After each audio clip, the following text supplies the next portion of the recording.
Pagi kemarin adalah sampai mengenai urban life and the city ya. Iya, hari ini tentang hidup sosial dan keagamaan. Betul, betul. Saya mau mulai adalah dengan bahwa masih ada yang bertanya kepada saya, Pak, nanti kan kita balik normal kan? No, no. There is no such thing. There is no way kita balik normal. Yang kita ada adalah sekarang new normal. Makanya new normal is not a normal. New normal is a abnormal. Mesti ingat ya, jangan berpikir bahwa setelah new normal PSBB selesai lalu kita bisa balik lagi. No, no, no, no. There is no such thing. Saya akan off-kan komentarnya. Nanti setelah ini kita akan kasih kesempatan untuk tanya-tanya ya. Oke. Now it's about social and religious life. Apa yang akan terjadi prediksi life after COVID? Empathic society. Kehidupan sosial yang berubah. Yang tadinya mungkin kiri kanan tidak tahu tetanggaan. Di Jakarta itu udah biasa. Tetanggaan itu nggak tahu. Mungkin hai. Nah sekarang mulai ngirim-ngirim makanan. Mulai. Karena kita hidupnya menjadi lebih ketemu lo lagi gitu ya. Jadi itu memang mau nggak mau constant fear citizen, constantly fear, rasa ketakutan yang terus menerus yang ada di warga. Kenapa? Iya, takut sebelah kena nggak, takut seberang kena nggak, takut yang tadi tukang ngirim ojek online-nya kena nggak? Itu rasa ketakutan. Nah ini mau nggak mau. Dan kita bentar-bentar cuci tangan. Kenapa? Rasa ketakutan. Tapi ya mau nggak mau, harus begitu. Lebih baik ada prevensi, ada rasa ketakutan itu, daripada tidak ada rasa ketakutan. Sebenarnya poin ini Pak itu sangat berbahaya gitu. Karena kemarin saya lihat berita, kan pemerintah sekarang lagi menggalakkan rapid test, terutama di tempat-tempat umum ya, seperti pasar gitu. Nah, saking masyarakat ini sangat takut dengan COVID dan tidak mengerti tentang sebenarnya COVID ini seperti apa, sampai waktu ada mau pengadaan rapid test di suatu pasar itu ada ibu-ibu loncat dari lantai 3 gara-gara tidak mau dites. Buset. Dan meninggal? Iya. Enggak. Gila, Dan dia ini kan, takut. jadi semacam ada stigma negatif tentang COVID ini di masyarakat. Jadi ini saya rasa harus perlu edukasi dan karena banyaknya berita yang simpang siur ini, jadi masyarakat tuh tidak tahu tentang COVID ini gitu. Ya seperti kayak dulu kan AIDS, itu orang aib gitu ya, AIDS gitu ya. Wah, ini virus itu sama dengan flu, tetapi berbahaya karena menularnya cepat sekali. Betul. Nah ini nih hubungannya low trust society. Rasa percaya menurun, ya karena begitu, otomatis lah rasa takut, rasa percaya menurun, mulai kita tidak curigaan bawanya gitu ya. Yang ini itu berubah, ini mesti hati-hati, memang mau nggak mau. Social distance, virtual prayer. Oh ini tadi udah low trust adalah the new face of crime. Muncul, nah ini kan namanya kriminal itu kan akal-akalan yang berubah juga. Dulu menipunya adalah A, sekarang menipunya B. Yang paling sering yang saya cerita itu, Van, bahwa nipu itu cuci gudang, harga handphone, kasih lihat handphonenya bagus-bagus gitu ya, harganya 250.000, 350.000. Saya juga iseng, saya tanya ke dia, Mas, ini murah nih, saya mau.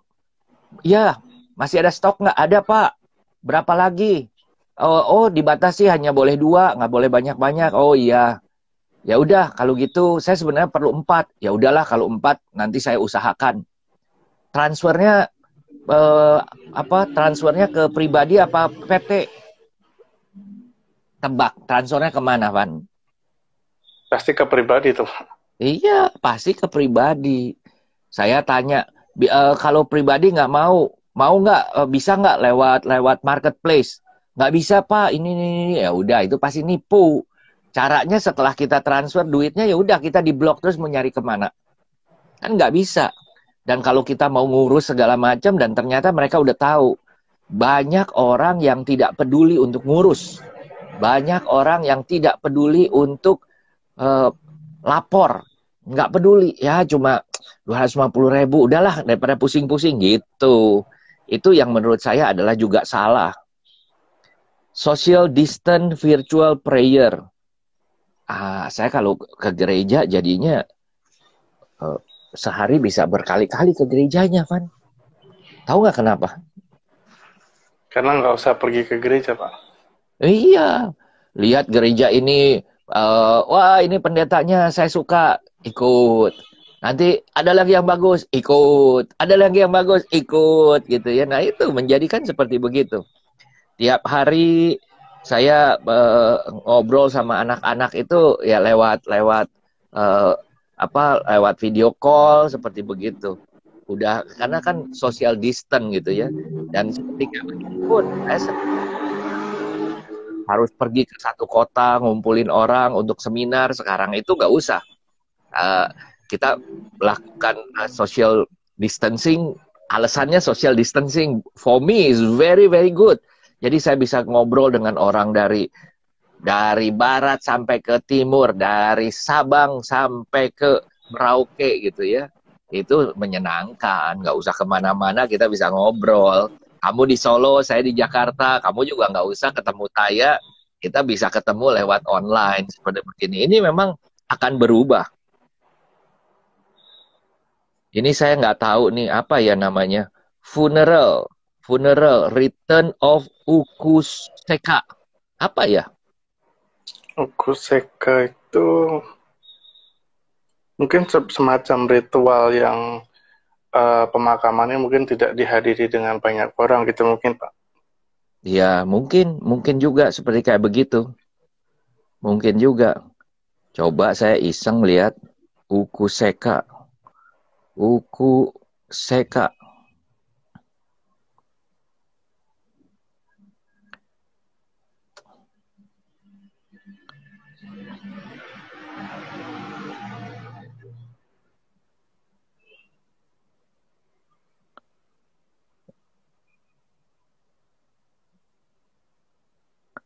Nggak ada Ukuseka. Ini apa ya? Ukuseka Intombi. Nggak ada. Ukuseka. Ukuseka. Oh, ukunya nulisnya beda. Coba ya, iseng ya, lihat ya seperti apa sih. Ukuseka.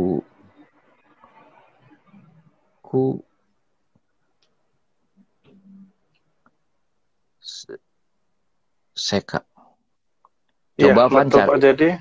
Pak. Jadi memang Ukuseka ini adalah ritual pemakaman yang memang tidak ada apa namanya seperti orang yang mengantar seperti itu. Tidak dihadiri oleh banyak orang gitu ya. Iya. Karena dulu itu pernah ada kebiasaan yang kalau mungkin ini kebiasaan Ukuseka itu kalau orang meninggal ya udah dianggapnya tabu untuk melihat. Nah, ini juga nggak menghadiri. Kenapa? Bukan apa-apa. Ini karena virus tadi ya. Ini dari sosial dan religious life yang paling sebenarnya berubah adalah rasa takut tadi. Sebenarnya rasa takut itu dengan terus-menerus diberikan yang namanya pemahaman, diberikan informasi yang benar, menjadi rasa takut itu berubah menjadi rasa tahu, bukan rasa takut. Kalau rasa tahu itu akan kita memudahkan. Tadi kemarin malam ya saya ada yang tanya, Pak, ini ada video dari orang yang terkenal mengatakan bahwa kalau tempat duduknya itu pernah diduduki, misalnya sebelum saya duduk, ada orang yang terpapar oleh virus, duduk, lalu saya kemudian duduk di kursi yang sama, apakah saya bisa tertular? Saya bilang secara teori penularannya itu adalah harus lewat media, lewat tangan, lewat apa, lewat udara, bukan airborne ya, jadi masih berupa droplet atau dalam AC berupa aerosol, itu masuk ke mulut, hidup ke mata. Nggak bisa, ini virus kita pegang lalu kita langsung kena, nggak bisa, sebab virusnya tidak masuk lewat tangan. Nah, itu. Ada luka pun virusnya tidak masuk ke tangan. Kenapa? Karena dia tidak masuk ke jaringan darah. Dia masuknya lewat hidung, mulut, mata, masuk ke pernapasan. Itu yang bikin beda. Kemarin ada satu penyelidikan yang mengatakan bahwa ternyata virus-virusnya tertentu itu men-trigger yang namanya penyumbatan. Men-trigger yang penyumbatan. Saya nggak tahu itu, nggak begitu ngerti. Dan mereka akhirnya menjadikan jantungnya itu malfunction, tidak berfungsi gitu ya. Jadi memang kalau ditanya hal-hal seperti begini kan mesti ada. Orang tanya, Pak Anton ke sekolah berbahaya nggak? Jelas berbahaya. Kenapa? Orang itu megang, lalu kita megang. Nah, bisa nggak garansi bahwa tangan itu tidak megang hidung? Tidak megang mulut, tidak megang mata. Saya punya kebiasaan megang-megang hidung, begini suka gatel gitu kan. Saya megang mata-mata begini. Ini yang berbahaya. Saya tidak megang mulut. Kebiasaan saya nggak megang mulut. Tapi ada orang yang kebiasaan megang mulut. Ini yang perlu pengetahuan, informasi ini yang menjadikan bahwa bagaimana kita mengetahui. Gitu kan ya. Waduh. Itu mesti ada. Kenapa dia takut gitu ya? Mungkin ada yang bilang kalau kamu kena rapid test meninggalnya tidak dimandikan secara, kalau dia agama muslim gitu ya, dan itu tidak ada yang sholatin dan lain sebagainya. Sebenarnya kan itu bukan seperti begitu. Protokolnya sudah diterima, MUI juga sudah memberikan boleh protokol untuk corona itu adalah boleh seperti gitu secara agama. Jadi nggak usah terlalu takut ya. Oke. Next ya, kita bahas satu lagi nih. Digital life and privacy. Wah, ini saya paling suka. Welcome to the virtual century. Segala macam virtual meeting, virtual call, virtual date, mungkin ya, virtual apa segala macam virtual tour ya. Ini ngomong-ngomong tentang virtual tour. Orang seringkali tanya, Panton, virtual tour bisa jalan nggak sih? Saya bilang bukan persoalan bisa jalan atau tidak jalan. Bisa jalan di negara lain. Airbnb sudah bikin yang namanya virtual tour udah 2 tahun. Dan itu untuk orang Amerika dan orang Eropa bayar $10 jalan-jalan begitu mereka oke. Mereka bisa enjoy. Tapi menurut saya kita bayar 25.000, bayar 50.000, rasanya nggak cocok. Kenapa? Kita bukan cuma mau selfie aja. Tapi kita juga mau yang namanya touch and feel, smell. Tujuan kita jalan-jalan adalah mau itu touch, feel, smell. Ngelihatnya udah. Tapi kan beda. Kita bisa mengatakan, oke, ini indahnya matahari tenggelam. Ini indahnya matahari terbit. Tapi kalau kita nggak ngerasain seperti apa? Kamu pernah ke Bromo, Van? Pernah, tapi nggak sampai naik ke atas. Wah, nggak sampai ke atas gitu. Bukan nggak nyampe ke Bromo. Nah, ke Bromo itu sampai ke atas di Pananjakan lalu melihat matahari. Nah, pada waktu matahari terbit, beda banget ngerasa bagaimana dari gelap mulai temaram, lebih gede lagi warnanya, lebih terang lagi muncul telur gitu ya, kuning telur muncul. Nah, itu sensasi, itu perasaan bagaimana. Itu feel, gak bisa digantikan. Naik kuda di lautan pasir. Kita ngeliatin, wow, naik kuda. Aduh, saya gimana? Coba kita perasaan naik kudanya sendiri. Itu kan berbeda lagi. Nah, itu yang menurut saya kita itu belum sampai ke sana. Touch and feel-nya nggak ada. Sekali-sekali mereka ya coba, tapi setelah itu rasanya nggak begitu cocok. Saya nggak tahu apakah bisa berhasil. Beberapa kali saya melihat ada orang yang bikin, tapi hasilnya tidak begitu sekali banyak, 2 kali, 3 kali, lihat di YouTube aja, iya kan? Ada gratis gitu ya. Oke, digital banking. Ya, digital banking menurut saya kita sudah mulai terbiasa. Beberapa bank sekarang kita mau buka bank itu tidak perlu ke bank lagi, kita buka secara digital dan mulai transaksi kirim-kiriman segala macam udah mulai biasa. Tapi percepatan ini menjadi lebih cepat lagi. Menurut saya e-banking, digital banking ini hubungannya lebih banyak adalah kepada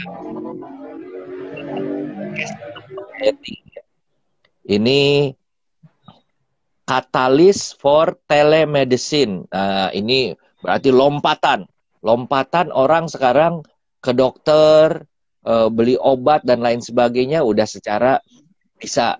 Seperti ada beberapa aplikasi ya, nanya dokter dan lain sebagainya, itu adalah memang menjadikan kita tidak ke dokter lagi. Kenapa tidak ke dokter lagi? Dokternya takut buka.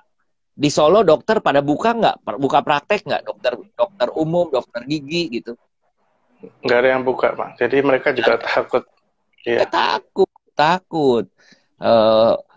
Sekarang itu mulai boleh buka, dan udah keluar SOP dari Menteri Kesehatannya untuk dokter umum seperti apa, untuk dokter gigi seperti apa ya. Tapi yang tua-tua nggak mau dia, karena resikonya terlalu besar ya. Itu kalau udah tua, dokter saya udah tua, pasti nggak mau. Dan dia sekarang sehat, mendingan nggak usah dah. The rise of robot. Saya pernah sharing ke kamu nggak yang di hotel itu masuk orang pesan sampo, datang robot bawain sampo, pesan apa, datangin apa, termasuk room service dan lain sebagainya. Dan ada hotel robot di Jepang yang sebenarnya nggak laku jadinya, karena orang datang ke sana cuma foto-foto aja, nggak ada yang tinggalnya sedikit maksudnya, jadi sehingga operationnya nggak nutup lah, cost of operationnya nggak nutup daripada dibandingkan dengan penghasilan, akhirnya tutup. Nah sekarang mungkin buka lagi karena orang pilih seperti kayak begitu. Cashless society. Nah ini e-money. Tet gitu ya. Di Singapura mulai bukan keluar peraturan, keluar sistem baru di mana mereka mau semuanya pakai e-money. Dan di Singapura mereka menunjuk beberapa ribu anak muda untuk ngasih pelajaran kepada generasi tuanya. Mereka bilang, kasih tahu ke kakek nenek mereka dan orang-orang sekitarnya untuk menjadi brand ambassador gitu ya, menjadi bukan ambasador, apa ya namanya ya, ada sebutannya gitu. Jadi mereka ngajarin lah seperti begitu. Health surveillance. Nah ini kenapa? Apa namanya surveillance itu apa? Apa namanya? CCTV ya, CCTV di mana-mana untuk mengecek soal, kalau dulu kalau dulu adalah kriminal, sekarang bukan cuma kriminal, orang yang nggak sehat pun udah bisa dicari gitu ya. Jangan sampai kalau ada sesuatu, nah ini bisa kemana ketahuan gitu ya. Nah ini hubungannya dengan yang ya, kenapa Pan? Ya kalau kemarin saya dapat update dari Taiwan, itu kan negaranya yang salah satu negara yang berhasil menekan pertumbuhan COVID ya. Jadi mereka sekarang dan Taiwan tuh dikenal sebagai negara teknologi juga. Jadi mereka tuh sekarang sedang mengembangkan semacam gelang kesehatan. Nah gelang kesehatan itu dia bisa mengontrol, terkoneksi dengan smartphone. Dia bisa mengontrol tentang detak jantung, suhu tubuh dan lain-lain. Itu akan dikembangkan, jadi setiap orang nanti ke depannya akan semacam pakai gelang seperti itu. Nah nanti itu misalkan ada kondisi yang tidak wajar, itu secara sentral akan terdeteksi gitu. Betul itu kan Amerika mau masukin apa namanya, yang kecil itu masukin chip ya, secara teori ke sana. Jadi kesehatan itu dimonitor. Ingat waktu di bagian traveling adalah juga yang mereka mau yang namanya health health passport, digital health passport gitu. Memang segala macam jadi dimonitor kayak pakai mobility data tracking. Nah, ini sama. Kamu kemana, ada di mana, ngapain. Ya ngapain bisa loh. Kita melakukan transaksi berdasarkan ada di chip gitu kan, ada di gelang itu. Jadi kemana-mana pakai gelang. Gelangnya diambil sama orang juga nggak apa-apa. Kenapa? Orangnya mungkin ada konfirmasi lagi yang menjadikan bahwa ini miliknya sendiri gitu ya. Misalnya kayak handphone, kalau nggak tahu passwordnya nggak bisa misalnya ya, seperti kayak begitu. Jadi memang arahnya akan seperti itu. Kalau Mobility sebelumnya itu sebenarnya untuk pelacakan data ini sebenarnya sudah dilakukan oleh Google, Pak. Cuma kita tidak sadar itu. Sebenarnya kalau bagi yang punya handphone Android itu, pernah nggak kita tuh secara tidak sadar, misalnya kita di suatu restoran atau di suatu mall itu kita masuk, terus begitu keluar itu ada notifikasi bagaimana makan di sana, suasananya seperti apa. Nah itu sebenarnya Google sudah men-track kita tuh sedang posisinya di mana. Seperti itu. Yes. Jadi memang pelan-pelan kita tidak sadar. Dan sekarang itu yang kayak chip dan lain sebagainya itu kan percepatan. Jadi waktunya dipercepat, segala macam teknologinya dipercepat. Dulu kita mungkin kalau ditanya ya, mau nggak pakai gelang kesehatan? Nggak mau ah. Sekarang kalau yang mau ada suatu benefitnya. Kalau nggak mau nggak bisa traveling misalnya, ya mau nggak mau harus punya. Next, cyber security threat. Wah ini.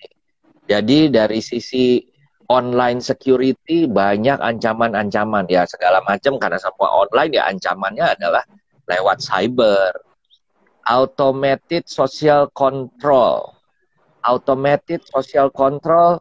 segala macam menjadi otomatis. Tadi begitu kita sakit, gelangnya ngasih tahu.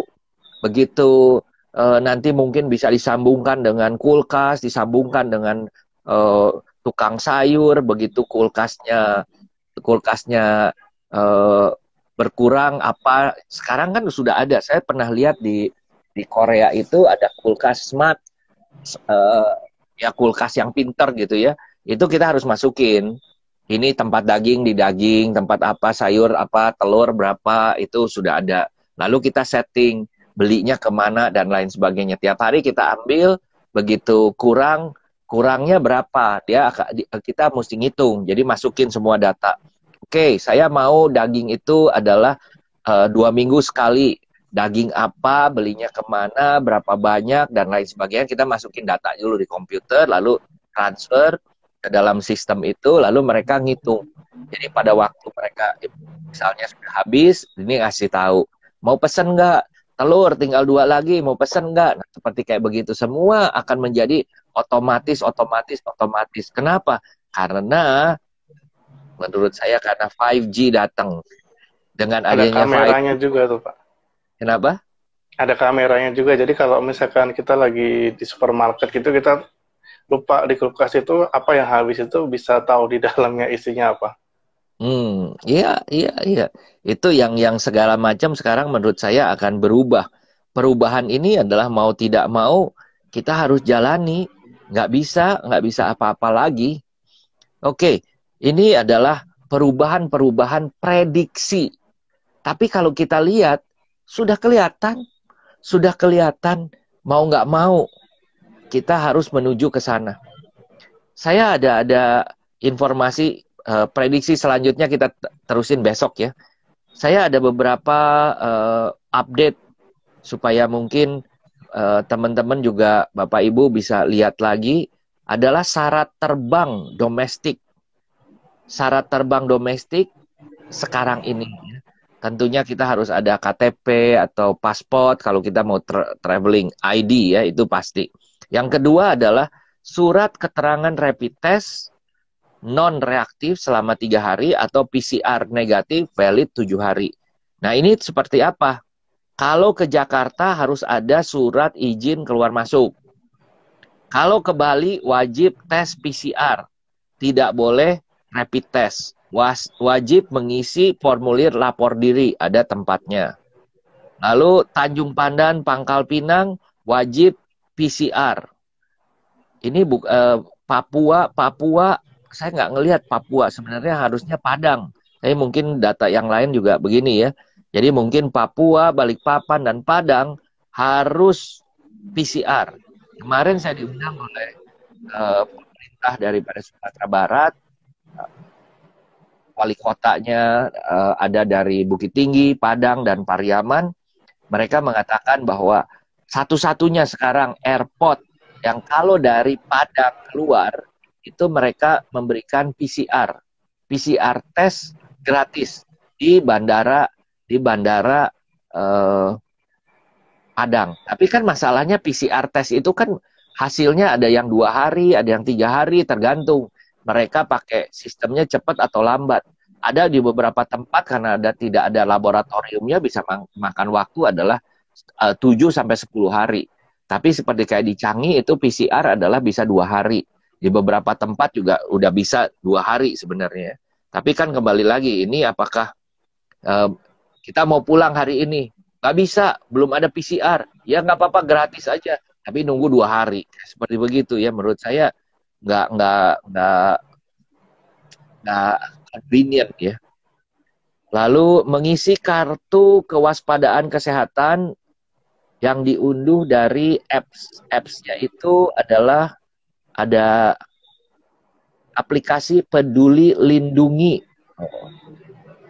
di HP Android ya. Jadi ini memang kita sekarang itu hidup dalam segala macam yang serba orang jadi takut. Oke. Saya mau cerita lagi adalah, oh iya itu, Van, rencana kita mau bikin seminar Zoom nih. Kadang-kadang kita tuh nanyanya di sini katanya kurang, nanyanya. Ya udah, kalau kurang nanyanya kita bikin Zoom sekalian gitu ya.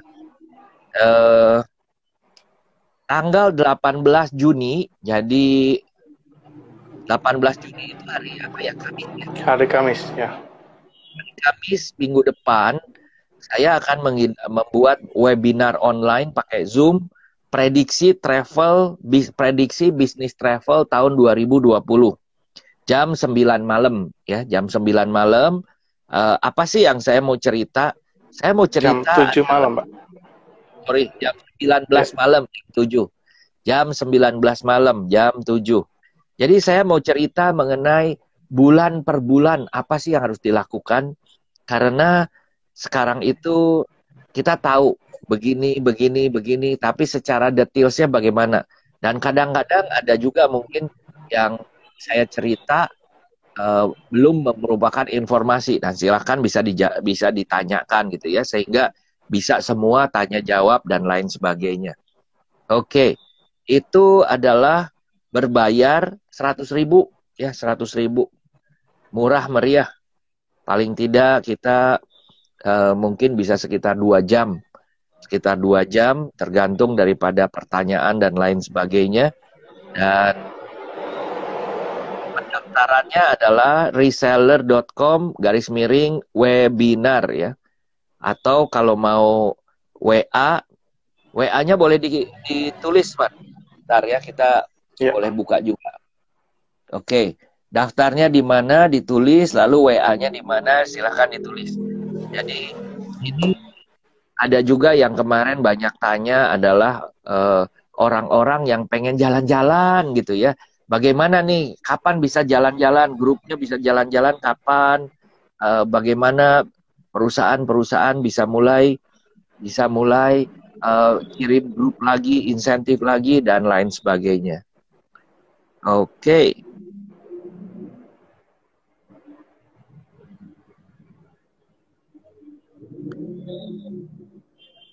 Ada yang mau tanya-tanya, silahkan. Oke. Nah, ini silahkan di screenshot. Nanti bisa daftar. Nanti, kamu udah masukin belum di reseller? Hari ini, pagi ini. Belum? Pagi ini ya, sebentar lagi itu di-upload juga, tapi kalau mau lihat di Instagram saya sudah ada ya, Instagram saya sudah ada. Mau nambahin nggak, Van?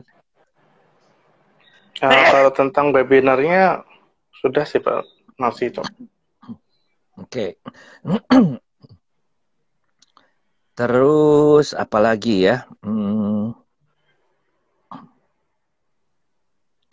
Untuk kalau ada yang mau ikutan, saya besok tanggal 13 ya.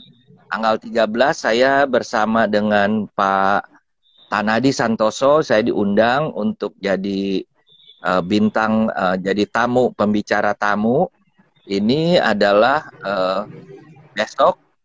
Silahkan, kalau ini gratis ya, kalau ini gratis, silahkan daftar. Dan ini juga pakai Zoom. Temanya adalah inovasi atau mati ya. Ini memang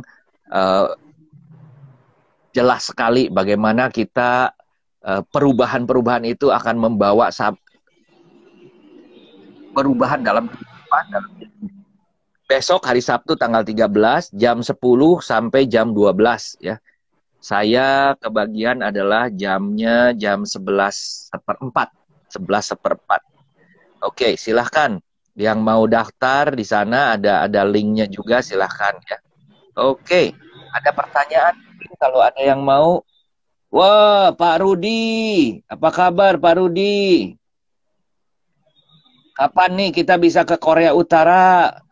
Kan di Korea Utara nggak ada ini ya, nggak ada yang kena gitu ya, nggak ada yang kena. Jadi bisa ke sana lagi ya. Baik, yes. Work from home. Udah buka kantor?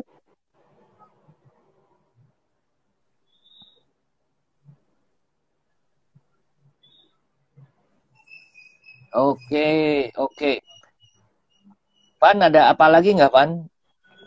Jadwal Pak untuk hari ini cukup. Hari ini cukup ya? Iya. Oke, teman-teman, kalau nggak ada lagi, nggak ada pertanyaan, terima kasih. Kita akan ketemu lagi besok jam 8.50 ya. 8.50. Tadi di screenshot kalau ada yang mau. Iya, karena airline-nya semua masih belum operate lagi. Betul. Kapan ke Korea Utara lagi? Oke.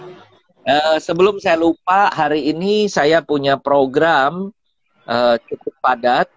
Hari ini saya kasih lihat ya, bahwa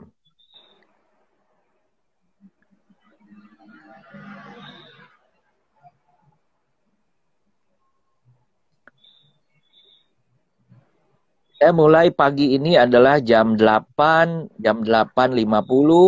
Lalu setelah itu saya ada rekaman TV, tentunya baru bisa ngelihat adalah setiap hari Rabu jam 2 sampai 3 di Eljon TV. Lalu setelah itu jam 2 siang hari ini saya akan ngobrol dengan Coach Yohanes G. Pauli. Ya, ini luar biasa sekali. Orangnya kocak gitu ya, jadi biasanya seru nih kalau ini. Lalu jam 3 adalah kangen jalan-jalan, saya bersama TX Travel Sorong, Bu Kasmi ya. Jadi kalau kita ke TX Travel Sorong udah tahu dong kita mau pergi kemana. Kita mau pergi ke Raja Empat ya. Kalau ada yang belum pernah ke Raja Empat, nah mesti ikutan karena kita mau ke Raja Empat. Lalu setelah itu adalah kita ada lagi jam 6 sore. Jam 6 sore ini adalah program bersama Pak James Gui dan Pak Tommy Wong. Kita punya program reseller. Bagaimana kita membantu teman-teman yang kehilangan pekerjaan, yang berkurang penghasilan untuk menjual produk-produk orang lain yang bagus-bagus, yang sudah kita kurasi, kita sudah seleksi ya. Antara lain yang sekarang kita mau mulai adalah dengan menjual seminarnya daripada Pak James Gui. Biaya seminarnya itu 395. Dan dari 395 kita tinggal nyebarin aja. Lalu dari menyebarkan itu kita akan mendapatkan komisi 100.000. Jadi kalau kita menjual satu 100.000, kalau dua, tiga, empat, kalau kita menjual 5, gratis kitanya bisa ikut ya, gratis satu orang, yang keenam gratis begitu. Lalu kalau ditanya, wah ini mungkin kurang 100.000 kurang. Nah ini juga ada, minggu depan kita akan menampilkan pembicara yang lain lagi, yang kalau minggu depan sebenarnya adalah organic growth. Dengan Nico kita menampilkan yang namanya bagaimana menambah follower di Instagram 40.000 follower dalam 4 bulan tanpa iklan, tanpa spam ya. Dan itu menurut saya very very clear dan cukup murah, biayanya cuma 198.000. Lalu setelah itu ada dengan Ibu Ocha, dengan Ibu Ocha kita akan belajar elektronik e-katalog, semacam kayak kartu nama, di mana kita biayanya adalah sekitar 1,5. Nah ini komisinya adalah 500.000. Menurut saya bagus hal-hal seperti itu. Atau Pak James juga, dia brand ambassador dari Delana. Delana ini adalah properti apartemen di Alam Sutra, bagus, premium, harganya ada yang kalau nggak salah harganya sekitar 1 M ya. Nah, kalau kita dapat 1-2% kan lumayan gitu ya. 10-20 juta. Siapa tahu kerja kita cuma apa? Kerja kita cuma nyebarin doang gitu. Oke. Lalu itu adalah itu ada bisa harus bergabung dalam komunitasnya. Kenapa? Kita akan kumpulkan dalam Zoom meeting supaya ada produk update. Pak James punya seminar seperti apa sih? Delana seperti apa sih? Ini seperti apa sih, itu seperti apa sih. Kenapa saya dan Pak Tommy Wong terpanggil untuk melakukan ini? Karena kita merasa ternyata teman-teman, saya mendirikan yang namanya komunitas Billionaire Mindset sejak 2014. Saya tidak pernah melakukan hal seperti ini. Saya punya reseller travel, tapi komunitas Billionaire Mindset-nya tidak pernah saya ajak untuk menjadi reseller. Kenapa? Karena mereka kebanyakan adalah tidak ada masalah. Sekarang ini ada masalah pengurangan penghasilan, bisnisnya lagi macet dan lain sebagainya. Jadi sambil perlu menjaga api itu jangan sampai padam, api kehidupan, api semangat jangan sampai padam ya. Dan silahkan nanti ajak teman baik makan, jangan makan teman baik ya. Saya kalau nggak salah udah update, atau mungkin masih belum saya update, sebentar lagi saya akan update ya. Iya, saya belum ada. Nanti, ada, dilihat aja yang ada ininya, yang ada gambar ya. Nggak kelihatan ya. Ada kelihatan. Ini yang ada gambarnya, ada Pak James, ada saya, ada Pak Tommy Wong, namanya Reseller Community. Reseller Community, silahkan ikut di Instagram, bukan Instagram, ikutnya adalah di grupnya adalah Telegram. Ya. Oke, setelah itu saya malam hari ada dengan Dr. Po. Dr. Po ini adalah jam 8 malam. Ya, jam 8 malam saya dengan Dr. Po. Kita akan berbicara mengenai new normal travel, tapi dengan gaya tentunya yang berbeda karena Dr. Po adalah ahli komunikasi nomor 1 di Asia ya. Oke, itu aja. Pan, ada tambahan? Sudah Pak, cukup. Sudah cukup ya. Oke, ya. Bapak Ibu, teman-teman, see you tomorrow.